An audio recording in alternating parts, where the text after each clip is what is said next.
आणि ज्या व्यक्तीची आपण वाट बघत होतो ते माननीय आपले सगळं बाबा इथं आलेले आहेत. व्यासपीठ आता जमलेलं आहे आणि आपण सगळ्यात जो 2 दिवसाचा प्रवास करून जमलेले आहे त्या सगळ्या लोकांचे इथं मनपूर्वक आभार. आजचा कार्यक्रम आपल्या सर्वांना माहित आहे की आपण कशासाठी आयोजित केलेला आहे. या सरकारला आपण जाब विचारण्यासाठी हा कार्यक्रम आयोजित केलेला आहे. सरकारला आपण त्याची जागा दाखवण्यासाठी हा कार्यक्रम आयोजित केलेला आहे. आज आपण 6 महिन्यापासून साखरेला मुलगी जशी खातात मुलगी साखर खाण्याचा प्रयत्न केला पण या शासनानं आपली कुठे दखल घेतली का? आपल्या जीवन काढलं का? मंत्रिमंडळात बोलले तर खरं पण मुख्यमंत्री आपल्यासाठी बोलले का? इलेक्शनच्या वेळेस फंड निघाला तर खरं पण त्याची अंमलबजावणी झाली का? बरोबर.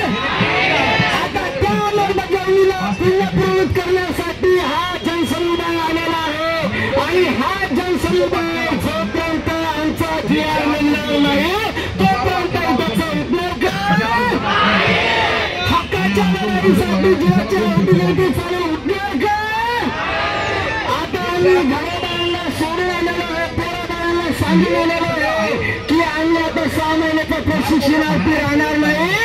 आम्ही हक्काची शाळा आणि हक्काचा मान मिळवण्यासाठी मुंबईला चालू आहे आणि जोपर्यंत मान मिळाला तोपर्यंत उठायचा आहे का? खासदार साहेब तुमच्या नेतृत्वामध्ये आम्ही इतर मोठ्या संख्येने जमणार आहे आणि हा मोर्चा आपण जो 16 तारखेला आयोजित केला होता त्या मोर्चाचं फलित काही निघालं नाही. शासनाने आपल्या कुठल्या गोष्टीची दखल घेतली नाही. त्या दखलीचं प्रयत्न म्हणून आपण पुन्हा एवढ्या मोठ्या संख्येने जमलो आहे. ही आता शेवटची लढाई आहे आणि आपल्याला जिंकायचीच आहे. आता जर नाही तर पुन्हा जीवनामध्ये कधीच नाही. तर या लढाईसाठी सर्वांना आणि आपल्या न्याय हक्कासाठी बसायचं आहे. कारण आता पुन्हा न्याय जीवनात येत नाही. सरकार आपल्याला बोलण्यासाठी तयार नाही, कुठल्या जीवा सांगण्यासाठी तयार नाही. फक्त चॉकलेट देतं का सरकार? आणि फक्त इलेक्शन आणि फंडपुरते आहेत का? आपला अधिकार आलेला तुम्ही फक्त मतदानापुरता वापरून घेतला का? असं तुम्ही करू नये. जर तुम्ही फंड मागताना त्या फंडाचा आम्हाला न्याय द्या. आम्ही फुकट मागत नाहीये.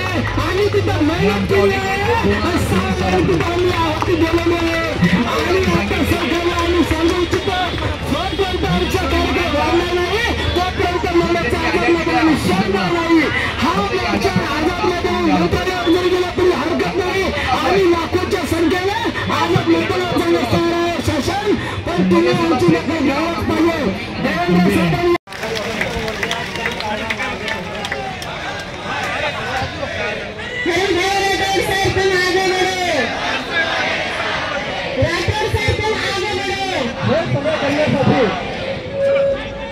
आपल्याला आपण बऱ्याच वर्षापासून या निवडणुकीला आचारसंहिता लागू झाली आणि आचारसंहितेचं काळ पुढे करून चालू असलेलं पोर्टल बंद करण्यात आलं. बंद करून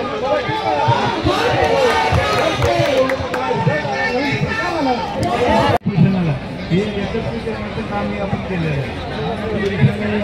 थोडी कमी आहोत पण लाखाच्या बरोबर आहे अशी आपली भावना आहे. आणि महाराष्ट्रामध्ये आलेलं आहे आपण आणि आपल्या मनामध्ये अशी माझी